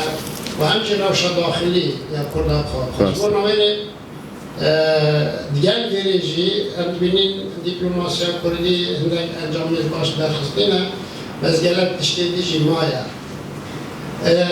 اگر کردی بیشی مخشی نه سال کاری کردیم اروپا و امریکا و ولایت اسلامی و ایران شک تجربه من های ویژه مسلم و گل هندک یا ساعتیت مهم سر بابت آخر یه اکادمی از دارم پروفسور یونیورسیتی دیپلماسی چند بابت بگیره داینه لیدر داشتن خواستم که یک علم دیپلماسیه دیپلمات لازم علم دیپلماسی باش بزنید تئوری بزنید فلسفه بزنید ولایت دادگاه باش بزنید تئوری قانون ناف دولتی بزنید ناف دولت چواد فکریتن مکانیزم بریاریتی را چیه دکترینی وی چیه چون هر دولتی که عقیده کافه دکترینی که خواهی هیچ بو رفت شکلش بو هرینه دکترینی وی چی بزنید هر اشتی دیگر کردان نابونجید چرا بکاریتن يعني جاو دكتورين هم بش دكتورين يعني عقيدة سياسية دولتي كلنا مصلحة كلنا مرة شابو كرب قواعد علمي تقييمي بكات وقناعات بواجه كات وبشكل مساجد دي كلها بشيء بيمين وهذا الشيء بكات بلكي تايواندي رجع عندنا مساج كردستان الدين تاعك يعني وقت دبلومات جدا قالوا رميتوا وقدروا وكأش بسيطين فورم ديمقراطية. هركس تقريبا بشكل زمان شيء بزاني فلان طارق قدروا شيء بكان مساجد بين تجيب بس. يا سيامين بيشايا يعني وظيفة أو بيشايا الناس بيجوا مهنة وشهرزاية الطالبات بدين. بجاش هو برام دبینین دیپلماسی کردی فواره احتمال هیچ نکهشتیم وقتی پیوست آرمانجت خواهد دیپلماتی کرد لازم اشید ترک و عرب و فارس کمتر نبود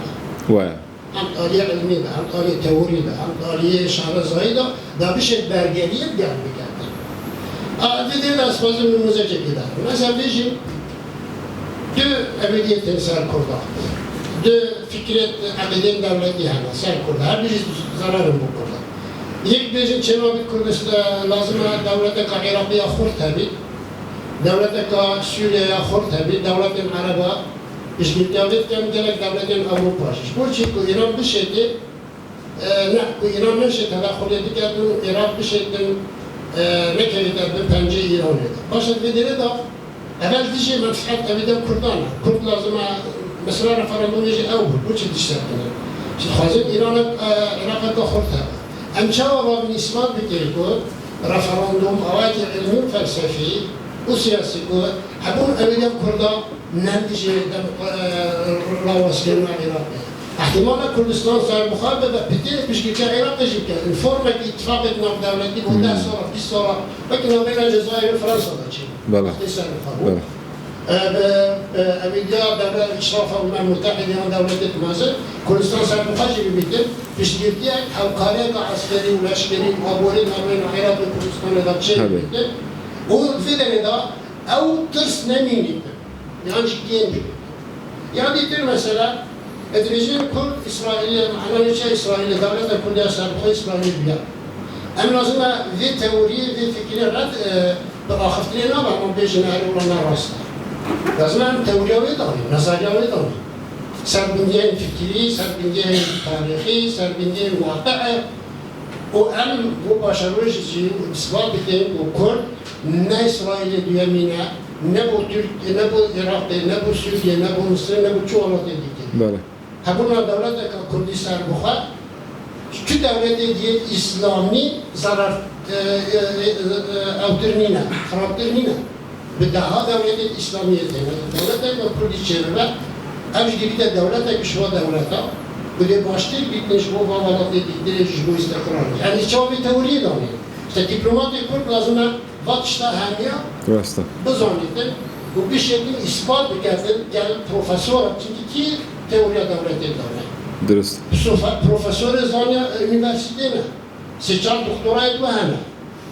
Nehde zaman seçer zaman zanni, nehde kitap neyse olduğuna.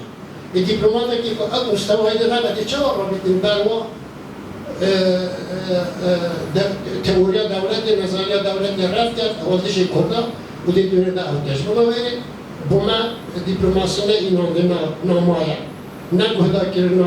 asıl devlete tinire, serviroloji, elme, zamine, pişeye, bu felsefe, bu aracılık. Zor spas. Zor spas, ya. Çekedileştir. Zor spas, das boş. Diğer fır رزو دولتیم هەیە بەتایبەتی بۆ ئەمنیستیۆ کە بەڕاستی زەحمەت کێشاوە بابەتێکی زۆر گرنگی هێناوەتە بەرمژار بۆی کە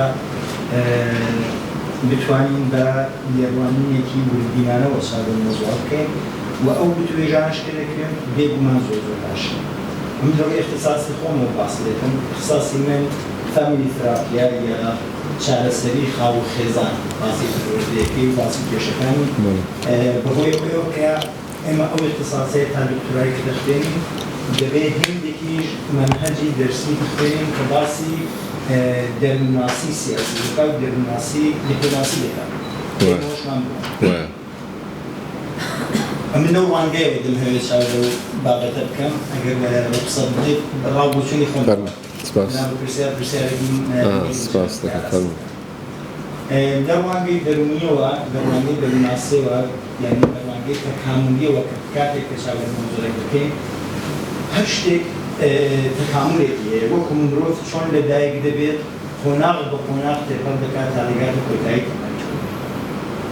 بێگومان ئەو مرۆڤە ئەگەر استراتژی پلانێکی باشی بۆدا بنوێت کە درێژخایەن بێت دەتوانێت بە باشی پەڕێژێڕێ وەربگرێت بە قەولی پێی پێکسۆنێکە بێت دەروناسەکان دەڕێت لە کۆتایی تەمەنیدا دەتوانێت سەر کەناپەیەکدا بنیشێت کۆپێک لە کافێکەی بەدەستەوە بێت و چاوێک کا بزانێت چی کردۆ بە شانازەی بە چاوەتەمەنی خۆی بکات و بتوانێت سەر بنێتەوە. ئەگەر ئاوان نەبێت چ دەقەومێت ئێریکسۆن دەڵێت ئەو وەختەی توش بە خەسار دەبێت و لە دەورانی پیری خۆی بە خەسارەوە دەبات بچێشێت تا سەر دەبێتەوە یا دەق دەکات بە کوردی خۆمان. بە حقیقەت دەبنێگە چاو بە پرۆسەی سیاسی کوردەکەم بە حکومەوەی کە باوکم سیاسی بووە ئەبینن کە ئەوە پرۆسەیەکی تەکاملیە. دەبێت توێژینەوەی لەسەر بکرێت. شاید زۆر باشەکە ناوماڵێکی ئەوڕۆ یەک نییە. بۆیە دەبێت ئەوەش توێژینەوە لەسەر بکرێت. یعنی ئێمە ئەو ناوەندەوەی سپێکە دانراوە دەبێت ئەوەی بزانێت ئەگەر ئێمە 2007 ببووینە بە حکوومەت بۆی نەبوو ئێمە زۆر گرفتی دیکەمان بساز بێت و ئەو مناڵەمان زوو گەیشتە بە تەمەنی پیوی لەنەکاوێت تووشی کێشە و گرفت بووبایە. یعنی ئەوانە هەمووی بە بیڕای من ممکن وایە تاڕادەیەکیش دوستان برادرانی کە کاری توێژینەوە دەکەن لەگەڵەوەی هاوڕان زۆر گرینگە ئێمە ئەوە بزانین کە بۆی هەیە کێشەمان بساز بێت. یعنی ئەو شتانە بێنین بەڕوەیەکی ئەرێنیەوە چاوێتین نەک نەرێنی بۆ لەبەرەوەی کە ئێمە ئایتمێکمان هەیە یا سندرۆمێکمان هەیە بەنێوی سندرۆمێک کە خەمۆکی سیاسیە. ئەمە ماوەیەکی نۆمان لێرە میوانی دەستگای خەلفازی بارزانی وەکو باشش لە خزمەتیاندا بوون. ئەوەی کە من لەگەڵ سیاسەتوانانی ئێرەدا دەنیشتم دەبینم تووشی خەمۆکیی سیاسی. لەبەرچی لەبەرەوەی کە لە 2003ەوە یا بۆ لە 1990ەوە یا بۆنەوە حتا بۆ شێخ عەبدولسەلام بارزانی کە بەرامبەری ئیمپراتۆری عوسمانی ڕاوەستایەوە هەتا ئێستا ماوەیەکی زۆر کورتە.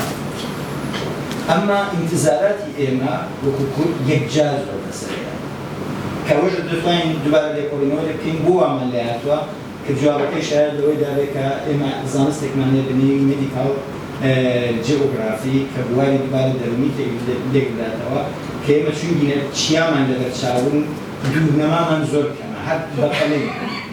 لە ژیانی هاوژینیماندا لە خێرکردنی منداڵدا لە هەموو شتێکدا هەر بەقەلەی دەمانەوێت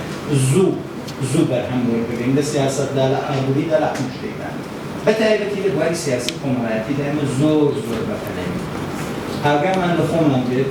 کە ئەو بەقەلەبوونە ئینتزاراتمان دەباتە سەرێ ئینتزارات کە لەگەڵ ئەمری واقعیەکی نێتەوە تووشی قەلەق توندوتیژی دەرونی و هەروەها تووشی خەمۆکیمان دەکەن. ئەمن وەکو ئابزەرڤیشنێکی مەیدانی لە فیلمدا نەگەوەی کە بڵام لێکۆڵینەوە بەسەر بووە ئەمەوە دەبینم کە نیشانەکانی خەمۆکی سیاسیمان هەیە نیشانەکانی خەمۆکی کۆمەڵایەتیمان هەیە و ئەوەش گرفتمان بۆ سازەکە بێگومان جەنابی کاکسەرۆ دەتوانێت سەرۆ توێژینەوە دابنێت کە ئێمە چۆن بتوانین ئەوە بناسی پاتۆلۆژی بکەین جادوایەویش چۆن ئینتەرڤێنشنێکی جوانی بۆ دابنێت کە بتوانین ئەو خەمۆکی دوور بکەینەوە. جێ ئەو یاریە کە ئێستا دەکرێت کاردانەوەکەی لەنێو کۆمەڵگایدا کە کێشەی بۆی مەساس. یەک ڕۆخسەتم دەی دەرەنجامەکانی کە کاگاسۆ باسی کرد ئەو دەرەنجامانە بۆ هەمومان زۆر گرنگن. فەرمانگەیەکی پەیوەندیەکانی دەرەوە بووە دەرەنجام پێکهاتن دەرەنجامەکان ئەوە بوون کە فەرشی سوور ڕادەخوێت بۆ کەسێک دەگاتە جێگایەک. یعنی ئەوانە دەرەنجام فەرمانگەی پەیوەندیەکانی دەرەوە لە ڕوانگەیەوە ئامێرێکە بۆ دیپلۆماسیەک نەگەوەی کە بۆ خۆی دیپلۆماسی بوو بە یا شتێکی گرنگ بوو ئامێرێک بۆ دیپلۆماسی کە لە پشتەوە بوو ئەو دیپلۆماسیە بە مێژووی کورد دیپلۆماسی بوو چون ئێمە زیاتر لە 8,000 ساڵ مەدەنیەتمان هەیە شارستانیەتمان هەیە حکوومەتەوەی دیکەین. ئەم پێم وایە مێشتی ئێمە ژێنۆمی ئێمە زۆر شتی تێدایە کە بۆ خۆشمان ئێستامان ئێستا قەڵاتی هەولێر ناسا لە توێژینەوەی دەرخستووە کە زیاتر ئەو کاتێ ئێمە کوردوینمان هەیە کوردوین ناوچەی هەکاری ئەگەر ئێوە سرچی بۆکەن ناوچەی کوردوین ناوچەیەکی کە ناوچەیەکی هەکاریە یەکجار زۆر مێژوویەکی گێرینی هەیە لە مەدەنیەتدا لە بەڵگە مێژوویەکانیشدا هەن بەڵگە مێژوویەکان بە 3500 ساڵەوە پێش کورد لێرە سپاسالاری ژنی هەبووە. یعنی ئەمانە شایەن کە لە باڵگەنامەی مێژوویدا بۆ ئێمان کە ئێمە لەو ناوچەیدا ژیاوین ئەو کەسانی کە لەو ناوچەدا ژیاون دوای مەفهومی کورد دروست بووە. یعنی ئەوە نییە بڵێن یا تازەکە دوای ئەو مەفهومی کورد دروست بووە بەڵام دانیشتوانی ئێرە کە ژێنۆمی ئێرەیان ساز کردو و کۆمۆزۆمی ئێرەیان ساز کردووە ئەوانە کەسانی کە مەدەنیەتێکی زۆر گرنگیان هەیە. جاوت لێکۆڵینەوەی دەوێت بە حەقیقەت ئەمانەوە کاکە زۆر سوپاس زۆر سوپاس. کەسی دیکە نەماوە. فەرموو دەستخۆشی دەکەم سپاس لە ماوەی 4 ساڵی ڕابردوو سۆفت پاوەری کوردیان باڵی دیپلۆماسیەتی کوردیان و ئاماژە پێدا بوو بۆ ئەو مشتومڕەش دروست نەبێت ئەو پارا دیپلۆماسی نەک دیپلۆماسی واتە نوێنەرایەتێکی بچووکتر لە دیپلۆماسی ڕاستە فەرمانگە و نوێنەرایەتەکانی باڵین پارێزگایەکان هەرێمێک لە دەرەوە وەکو کیوبێک ئەوەی کەنەدا لە دەرەوە دیکەن بۆیە ئەو پارا دیپلۆماسیە ڕاستە بەڵام ئێمە چووکە کێژەی خاکمان هەیە کێشەیەتەوە سیاسیمان هەیە خێرا سنوور دەبەزێنی بۆ ئەوی بگەینە دیپلۆماسی بۆ ئەوی ئامانجە سیاسەکان بەوەگرێت ئەو کێشەکەیە پرسیارەکەم ئەوەیە بەڕای جەناب لە 14 ساڵی ڕابردوودا کە ئێمە کێشەی شوناسمان هەبوو شوناسمان بە دەرەجەی یەکەم لە 14 ساڵدا کورد توانیوێتی باڵێن ئەو پارا دیپلۆماسی کورد توانی کارێک بکات بۆ ئەو ناساندنی ئەو شوناسە ئایدنتیتیە لە دەرەوە بەڵام ئێستا کۆمەڵێک تەڵزگەیتر لە پێش کوردنەویژەوەی یەکەمینیان کۆماریەکان کە لە ئەمریکا لەسەر حکومەت ئەوانە زیاتر بە نەزەڕێ ڕیالیزم کاریگەرن کە لەگەڵ ئەکتەری نادەوڵەتی زۆر مامەڵە ناکەن لەگەڵ ئەکتەرە دەوڵەتەکان ڕاستە وایە قسەکەت ئەوە یەک دوو لە ڕووی هەرێمی و لە ڕووی ناوخۆشەوە دوای ڕێفراندۆ دەوڵەتانی دەوروبەر بە نیگەرانیەکی زۆرەوە بە فشارێکی زۆرەوە سەیری هەرێمی کوردستان و دیپلۆماسی دەکەن و هەڵیش دراکە قواری هەرێمی کوردستان بە تاوی لەناو ڕێبووی دیپلۆماسی دوای ڕێفراندۆم قۆناغی پێش ڕێفراندۆم و دوای ڕێفراندۆم جیاوازە ئەم هەرومەرجە نێودەوڵەتیە و هەرومەرجە هەرێمی دوای ڕێفراندۆم لێتە پێشەوە چی کاریگەریەکی هەیە بۆ سەرکۆر بۆ ڕێفراندۆم تا چەند بۆ سۆفت پاوەری کوردی بۆ نەرمەهێزی کوردی لە ڕووی دیپلۆماسیەوە باش دەچێت سپاس زۆر سپاس دیارە منێک سەر کورد ئەوەی کە کتت مەسەڵەن ئیدارەی دۆناڵد ترامپ ئێستا لە گلۆبالیزیشن دوور دەکرێتەوە و زۆرتر لەگەڵ دەوڵەتمەتەوەکان معاملە دەکات ڕاستە بەڵام ئەوە نابێت لەبیر بکەین کە هەمان ئیدارە بەرژەوەندی خۆی لە پاراستنی بەرژەوەندی کۆمپانیەکی وەکو ئێکسمۆبیل لا دەبینێ کە دەچێتە مەسەڵەن دێتە هەولێر بۆ واژۆکردنی کۆنتراکت و دیپلۆماتی کوردیش بەرپرسی کوردیش هەستی بۆ کردووە جارێک لە واشنگتۆن لە ڕێزدار مەسعود بارزانی سەرۆکی ئەو کاتی هەرێمی کوردستان دەپرسن لە کۆبوونەوەیەکی لە فۆڕۆمێکی اقتصادیدا دەڵێن تۆ بۆ هێندە تاکید دەکەی کە ئەو کۆمپانیای ئەمریکایانە بێنە هەولێر بڵێن کۆنتراکت ببەستن بەو شێوە ببەستن وەڵامەکەی لەوانەیە چاوەڕوان نەکراو بێت دەڵێ منەوەم لە لێکۆڵینەوەکەمدا ئاماژە پێکردووە دەڵێ ئەگەر شرکەتێکی وەکو ئێکسمۆبیل بێتە هەولێر وەک ئەوە وایە دە لەشکەری ئەمریکی لێوێ بن لێوێ دەبێت دەبێت بەرژەوەندی لە جوغرافیا بێت جا جارە حکوومەتە دیفاع لەو بەرژەوەندی دەکات ئەمە چاو پەیوەندی و دوشتانە ئەگەر بخەینە بەرچاو هەم تێگەیشتنێک لە هەولێر هەیە لەو وەزعی نێودەوڵەتیە حتا لە چوارچێوە فۆرمەتی گلۆبالیزیشن بە جیهانی بوون چون ئەگەر تۆ کەسێک تێگەیشتنی لەو مۆزوعانە بێ ناتوانێت قسەش بکات پەیوەندی شتەکان تۆ ناتوانین ڕاستەوە خۆ چێ خۆشکیسپی بڵێ من ئەوەم دەوێت دەکرێت بژڵێ ها بەڵام وەکو چون دەوڵەتت نیە وەکو خۆت بتت بەڵام تۆ پەیوەندی ئەو اقتصادا لەگەڵ ئەو دیپلۆماسیەی ئەمریکا لێک دەدەیەوە بە شێوەیەکی ناڕاستەوە خۆ بەرژەوەندیەکی وێ دەنێ نێو خاکی خۆت بۆی کە ئەگەر کەوتە مەترسیەوە بێت دیفاعی لێ بکات بەناڕاستە ئەو ئیدارەیە لەوە دوور دەکەوێتەوە بەڵام دەبێت بزانین کەوانە مەسەڵەن بەرەی دژە تێرۆر هەیە کە کورد ڕۆڵێکی گرنگی تێدا هەیە ئەوانە لە دنیادا حاشا لێ ناکرێت و پێویستیشیان بێرە هەیە تا ڕادەیەکی ئەگەر پێویستیان بێرە نەبە قەت ڕۆیان دێرە نەدەکرێت لە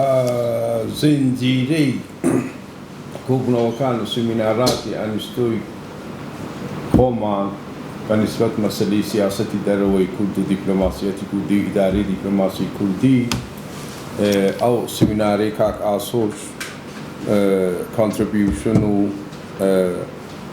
پارچەیەکی زۆر باشی ئەو سێری زەنجیرەکارە بوو کامە کوردمان جێی خۆی کرد دەستی چاوت خۆش بێ گەلێک سپاس پاسان بیرروبایە و بۆ چوونی بەڕێزانی بەشدار کۆبوونەوەکەی دەوڵەمەند کرد سپاسی هەموو لایەک دەکەین گەلێک بەخێر بن سەر و سەرچاوە زۆر سپاس بۆ ئێوەش